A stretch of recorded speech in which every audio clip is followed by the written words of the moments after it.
This is House Planning Help episode 82.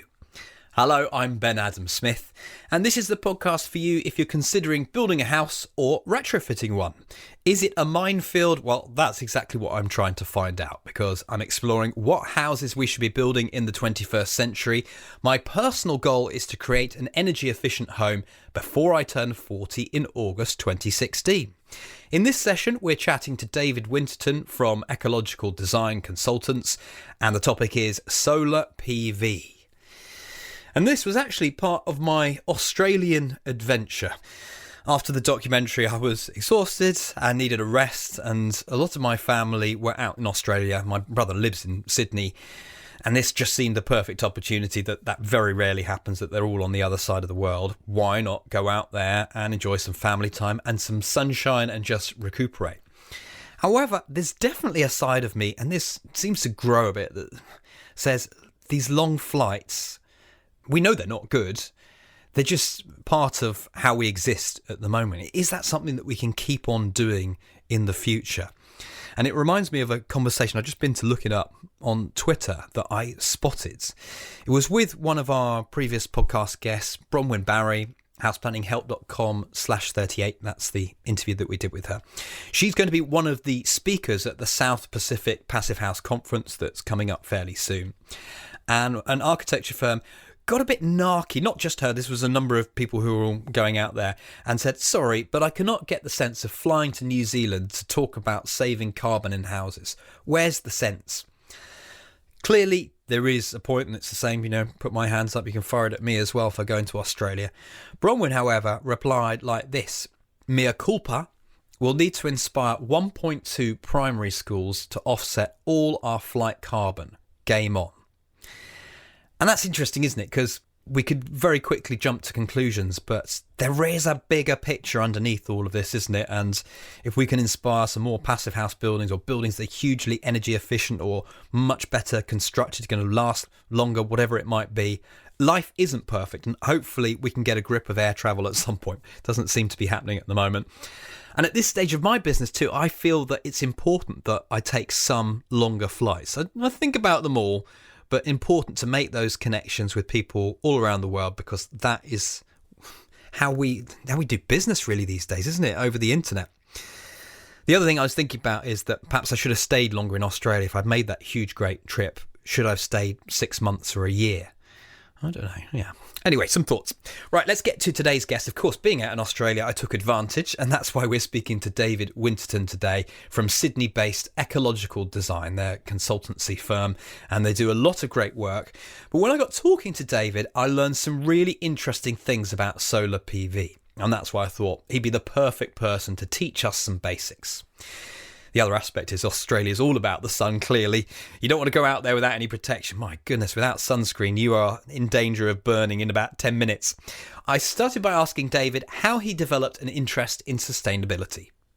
I've travelled a lot around the world, and in reflection, there's this deeper sense of connection, and I think sustainability offers that. I've seen some incredible Indigenous communities that have worked within their natural environments to create really beautiful places to live. And at the end of the day, I also want to live in these bustling, culturally inviting, invigorating cities. It's about better places to live. So I guess that's a driving force for me. And it's also the association, the friendship and the communities that you actually develop in working in this field that has always restored my faith, I guess, in humanity. Well, that's a good start. We're going to be talking solar today. So let's start with just the very simple stuff. For example, what is it solar power? What definition are we defining? I don't even know that question.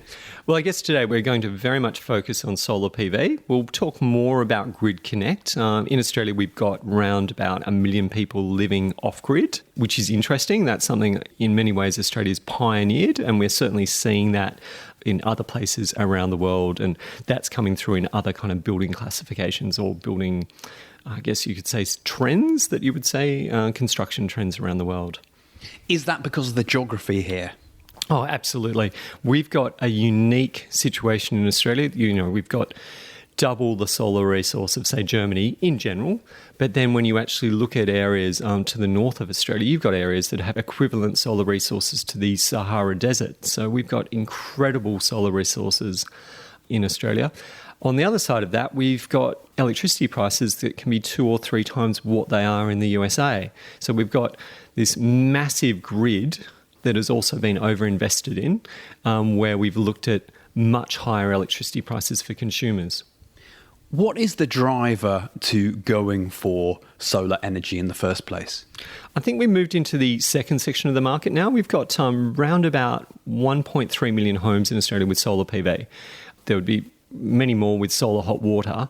So when you're looking at states, a place like South Australia, where in a lot of suburbs you've got over 20% of that community with solar PV, there's been a range of drivers. At the moment, I'd say it's mostly economically driven. And I also there's a study in the States that I think is interesting. They found the driver for people getting solar was the fact that somebody else had solar nearby. That's brilliant. So very simply, if Bill's got one, I'm going to go and talk to him about it, and that breaks down the barriers. I guess when I say it's more economically driven, previously people bought solar PV systems because the early adopters, a lot of those people wanted to do that in a way they were doing a good thing. They were shifting the way that they were consuming resources. Now, what we have seen is, in fact, the size of solar PV systems, which used to be the average was around about 1.5. This is going back about 5 years ago to today, where it's about 2 to 3 times that. Partly that's been decreasing PV panel prices as well. And also the way they're being sold. So there's been a shift in the size of those systems, and you can say that's certainly an economic driver today. And again, with electricity prices, we've seen those go up in areas by more than 50% in a lot of areas across Australia in the last 3 years. We always like the starting point to be about minimising everything so that you don't need much energy in the first place, but we're assuming you've got to that point at the moment. Can I just get a clarification? If I'm saying solar panels, is that right? Or why are you saying solar PV? Oh, okay. Solar PV, when people hear solar panel, they might think, that's a solar panel for hot water, because it's a panel. You'll have a flat panel for hot water systems. Solar PV, it's simply photovoltaic. So as a way of understanding that's what PV is. Sorry to slip into that lingo, but that's a quick differentiation between those things. And it can get a little confusing. There are panels that do incorporate both of those things. And there's also solar PV that also will incorporate. In Australia, there's a product that's being developed at the moment that is actually a roofing material that will also provide for a degree of air heating and cooling by actually having a profile that will allow air to actually move underneath the panels. Even more confusing, there's now solar PV that's built into solar air conditioners. So okay, let's not even go there yet. Exactly. A nice, not really simple question, but just how does it work? We're using the sun, we know that, but what happens next? How do we turn this into energy? The fundamental thing to understand about solar PV is it's a static, you put it on the roof and it doesn't move. You can have tracking systems, but the very notion is everything else that generates electricity is something that spins around. So that doesn't matter if it's a wind turbine, a coal-fired power station, a nuclear power station, hydro, all of these things are about spinning things around. With PV, what you've got is you've got the sun coming in, and it's actually creating an electrical current in between the different wafers of silicon. And from there's a DC output that's actually coming out of those panels, and then that's converted into an AC to be provided. And that's through the different types of inverters and also in the way that your panels are strung together. So, I guess that's the fundamental thing to understand about PV is it doesn't move. It's a solid state form of electrical generation. And you've made it sound actually simple, which I like. But are we talking about these materials being quite difficult to get hold of and assemble, or is this why the prices have just gone right down for solar PV? Look, with the massive investment of what we've seen in China in materials, particularly in what they bought out of Germany and now they're producing, I think China installed roughly 400 times the amount of solar that Australia did last year. 5 or 6 times the amount that Germany did, just to give you a sense of what those figures are. You've got two things going on in solar. You've had some of these disruptive changes in technology, but what you've also seen is incremental shifts in the way that the silicon has been produced. There's been ongoing efficiencies. So first of all, you bought the plant and equipment. Maybe that was bought 5 years ago. Now that it's paid for itself, and at the same time, there's improvements in manufacturing processes, means that solar's pretty much on a downwards price curve. There's a price curve for solar that's been running for over 30 years now. It's almost contrary to every other market that's out there that we actually know that we're going to see a reduction in price. Now, it's really important to say, in Australia, that reduction in price is on panels. It's not on labour. There's components of the installation of a system that will increase over time. But solar PV in itself, so we talk about it as dollars per watt. Previously, if we were looking back, say 5-6 years ago, you had systems going in with the PV price that would have been more like $6 to $8 a watt. And there was actually a rebate scheme in Australia that made those things cheaper. But today, what we've got prices that are down between $1 and $2 a watt, well, up to about $3 a watt, but that's for the Rolls-Royce of solar panel. So we've got this range of around about $1 to $3 a watt. If you look at a pioneer in our field who actually lives about a kilometre away from where we're sitting here, Michael Mobbs, when he put his panels in, they were like $10 to $12 a watt from memory. So we're talking about an order of magnitude, a 10 times sort of reduction in price. There's no sense that silicon's going to run out or aluminium's going to run out. They're not dependent on any particular rare earth mineral. And there's also the capacity in Europe to also recycle these systems. They've got a long life. Things are guaranteed generally now that the leading warranties are for 25 years at 80% production. So most other companies are at least matching that with 10 or 15-year warranties. So these things are going to be in our building fabric, in our communities for a very long time. So making an investment in this stuff, you do want to get it right. What wears out? You've mentioned that there are very few moving parts, but what is it that goes then? The thing that tends to go are the inverters. What we've seen, and we'll see this increasingly in the next couple of years, is the quality of panels and the quality of inverters coming into Australia. A lot of people bought on price, and simply buying on price is not something that either the ATA or Ecological Design would recommend. There's certainly been problems in inverters. Some of those have been Chinese made. It's just been the lack of quality rather than where they were actually produced, which is the issue. So inverters, you might be looking at things with 10-year lives, and certainly we've seen inverters fail in less than 5 years. What is an inverter? So the inverter is the box that sits on the wall. And this is what they were before. Before they were a box that sat on the wall, they would take that DC that was coming out of the panels and they would turn it into AC. They're before your meter box. So any energy that you used in the house, you would actually be drawing out from the inverter. Any extra energy that you didn't need in the house would then go out to the grid. Now, before that was pretty much a static box. It sat there. There'd be an LCD screen. You could go out and you could have a look. How much have I generated today? What am I doing? Now, what we're seeing is a lot more social integration in the way that those things operate. For instance, now a lot of them will run off a screen, an in-home monitor. Some of those can be, hooked up simply to, say, a tablet, like a simple Galaxy tablet, and that will give you a lot more information. This means if you know how much energy you're using, you can choose to use energy or not to use energy during those times. Even I was at a conference last year and SMA talked about the fact that they might look at some Facebook integration. It's kind of like, look at how much energy I'm producing. I got this much, so you can sort of see this shift in perception. Like solar PV has come from engineers. It's not like you go into an Apple store and buy, your system.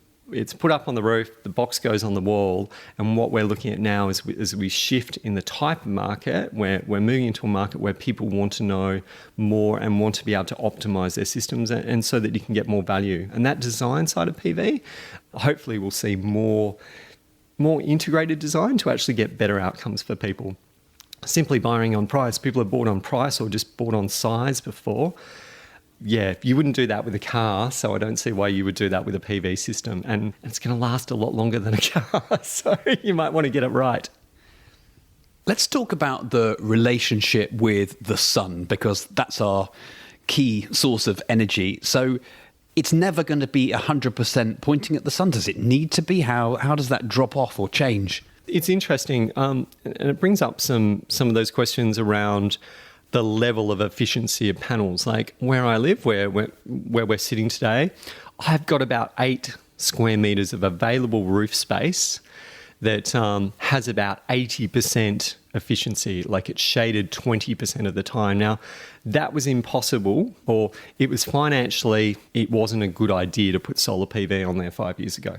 Whereas now the energy density of the panels means that you can get a lot more power into a smaller panel, makes it possible for me to fit 1.5 kilowatts into that 8 square metres. So one thing is just the energy density of the panels and the actual roof space that you have. So in any house, you want to create north-facing and west-facing, or northwest-facing or northeast-facing. This is in Australia's example, roof spaces where you can actually get a yield. Now, interestingly, our yields previously have been based on just getting the highest yield out of these systems. And in fact, what we want to do is look at our energy consumption and match that yield. So what you can do is actually alter how the panels are on the roof space. So you might actually look at west-facing panels and people go, oh, why would I put a panel onto the west? Well, if you're actually facing straight west, that is only a 12% reduction from north. So in Australia, our relationship to this, and this will change to some degree with latitude, and obviously depending the further north you are and the closer to the equator, all of this comes back to, understanding your latitude and understanding what your relative tilt angles should be. This stuff is all very well known. Any Google search will actually bring it up for your area. But the important thing is there has been this focus on just getting as much solar production as possible. Whereas in fact, in Australia, you might find, okay, we wake up at 7 o'clock in the morning, we come home at 5 o'clock in the night. Well, actually having an east-west array where I've got 2 strings of panels. So you need a more complex inverter, so it needs to have the ability to actually deal with 2 inputs to come into it. We'll actually deal with this so that you get actually a peak in production probably about 10 o'clock in the morning and probably about 4 o'clock in the afternoon, which is a little bit different to if you had panels facing north, where what you would get every day is you get a peak production right during the middle of the day. And if you're not there during the middle of the day, then that doesn't actually match your energy requirements. In Australia, we're paid very little for exporting electricity. So we're paid, if you're lucky, about 1/5 of what we would get by replacing our energy use. So you want to look at your local regulations, understand where the potential is. Is the potential feeding into the grid? Is the potential in replacing your own energy usage? And what's the sort of principle in between? What you talked about, the fact that the sun doesn't shine all the time and this move towards off-grid, I think it's the Petito principle, the 80-20. For the amount of work to get 80% of production, to try and get that extra 20% out of solar can sometimes cost at least 100% more. So it's really worth considering, even if that means scaling up to a battery system. In Australia, we have time of use metering, and what that can mean is during the energy usage peak at night, our energy prices can go up, and this will, I think, shock some people overseas, but will go up over 45 cents a kilowatt hour at the time when you're cooking at home. So if you put in a small energy storage system to get you through this peak, so that might only be 3 to 5 kilowatt hours, then you don't depend on using the very expensive energy during this short period of time. So it's very much that design and being able to get those things to work in harmony, and also to look at what's going to happen in the future. I think Australia has some really good lessons for the rest of the world. We've had a pushback against feed-in tariffs. If you're not in an area with, solar-friendly regulation or solar-friendly retailers, I can honestly say, in the experience of Australia, I'd imagine that would happen. Australia is very interesting in its amount of energy resources, and it's no secret to say that the 3 areas in Australia that have the most progressive energy supply have the lowest amount of coal being mined out of the ground. So, we look at Tasmania, fantastic hydro resources, fantastic wind resources. That island, we've seen a company that 40 years ago kick-started the environmental movement today by flooding lakes, which, none of us even feel great about today, is actually a really progressive energy company.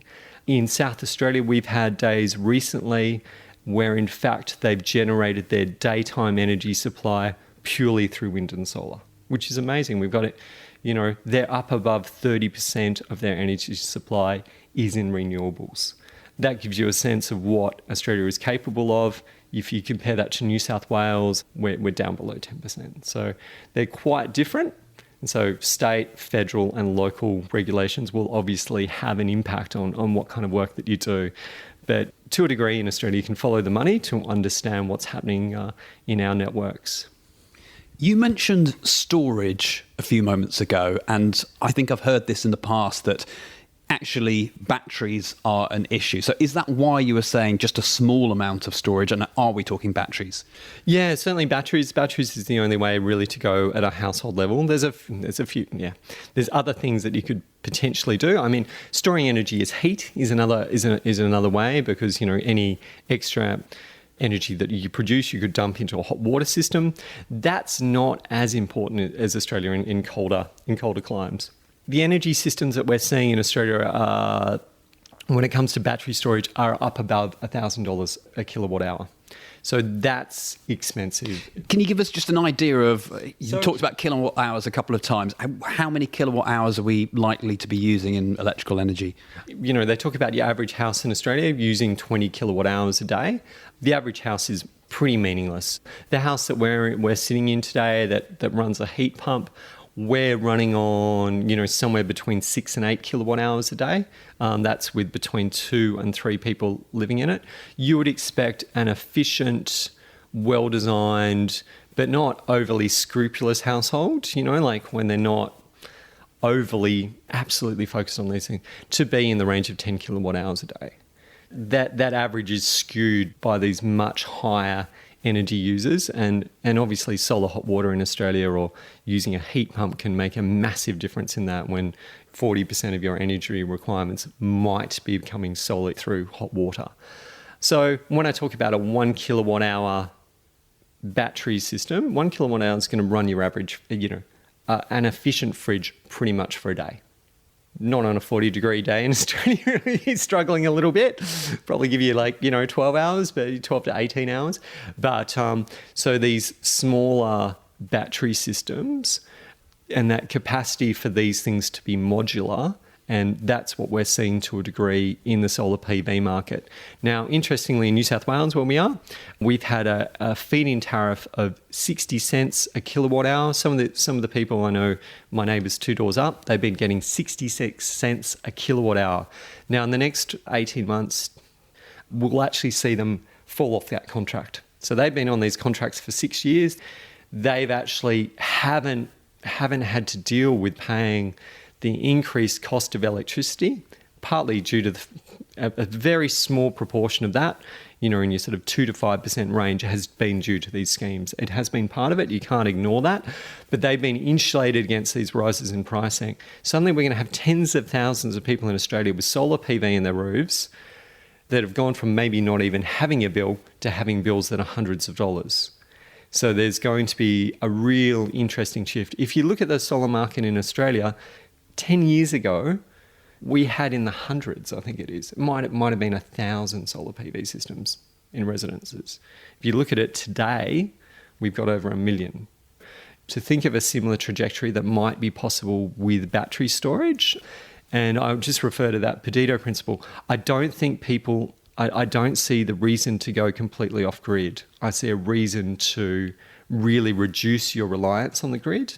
And that reliance on the grid could actually mean that you even get smaller voltages actually supplied to your house, and you can buffer that through your batteries and your inverter and your charge controller to do those kinds of things. There's definitely some interesting things, hopefully more innovative I'm trying to think of the right word for what we call our gentailers, will take on. They're our electricity generators and retailers. It's not because they're gentlemanly at all. I'm running out of time here. There are lots of other avenues that I could explore, but let's just do a couple of simple ones. For example, are there any pitfalls? Are there any ways that we can be scammed? This can go wrong. How do we make sure that when we're doing this, it's all going to go well? Certainly in Australia with the Clean Energy Council and the regulation around that, you would have to make a lot of bad decisions now. People have been scammed. It's the low quality that you've really got to look out for. And there's future proofing. We talked about battery storage. Now, if you can't actually Google the inverter that you're getting and look at its capacity to actually feed into some kind of battery storage or into a charge controller to provide a battery storage option, I wouldn't even consider it as a product today. I'd simply just scrub that off the list. It's not worth doing. Understanding your shading. Absolutely, shading can be an issue. If you've got any shading with a drop in voltage, that can affect the production of all your panels. PV is quite different to solar hot water. If you've got 10% shading on a solar hot water panel, you've got 10% less heat. Now, that's not what happens to PV. What will happen along all of your panels as one panel gets shaded is you'll see a drop in voltage because it will actually revert to the lowest voltage. Shading is really important. Understanding how your panels will be affected by shading. Microinverters are a way to actually get around that. And the design of that system to actually work in with what your local regulations are so that you get the most out of it. Just because a system's 3 kilowatts or 4 kilowatts, you might be much better to have a smaller system that's designed with different orientation that meets your energy needs. So you might be able to design it in such a way that you actually get a lot more bang for your buck. And the other thing is energy efficiency. There's always energy efficiency to be found in a house at some level, and focusing on that first. The great thing is, it's funny, I've thought that, you should go energy efficient solar. And I've sort of explained solar as being the icing on the cake. And some people put solar on a house without even considering that there was cake in the first place. So, it can make it more difficult. But the thing is, through having solar, you will then have generally more access to that information. So that compatibility to have an in-home monitor, that compatibility to store energy into the future, that compatibility to think about how you might charge an electric car. Start asking some of those questions about where you're going to be living in 5 years' time. Stay away from things that say that you can actually upgrade an inverter. There's people have said, I'll get a 3 kilowatt inverter and that can be upgraded to 5 kilowatts in the future. That's not how inverters work. So stay away from those people and really read through it. There is absolutely no reason why any solar installer can't give you a production graph of how much energy you will produce now. All of the information is available through software packages and will give you some really detailed information that you can then overlay with your energy consumption. So that gives you a really good match to think about where you're going. And it also means that you might also take some of your other energy needs. So that could be producing hot water, running a dishwasher, running a washing machine, and actually doing them during those times. So yeah, think holistically around those things. Talk to your neighbours. It's always a great thing to do, particularly neighbours with solar PV, and get a sense of how that can also work within your community, because what we're looking at with solar is actually a real shift in the way that we're thinking about the way that we use energy. Finally, is there anything that we've missed out? I know there will be loads more intricacies, but just any key things, or have we fairly much given a good overview? I think we could chat for a while. In the next 2 years, we're seeing a shift in energy markets at the moment. The declining oil prices around the world and some of the other energy geopolitics that are going on are massive. I think that stuff can be a little overwhelming. There's a place within energy markets, I think, for community energy to really play a strong part. And I guess that was what I was reflecting on at the end of that last question. So even if you mightn't be able to put solar PV on your home, actually understanding community energy initiatives in your area and the future that will mean for your communities is so important, because we've been done over in New South Wales. Like the decisions that have been made on our energy system have not been in the interest of the community, and it would be very hard for any politician to say that they've done the right thing. So it's really important to understand the governance and the capacity for changing those things to actually get those things to work. So yeah, involve yourself. At the end of the day, these are political decisions that we're making, and I think in many ways they're really good politics. Understand your product, understand where it's coming from, and the sun's always going to shine. For a few million years or whatever. David, thank you very much. Let's hope a few billion. Thank you.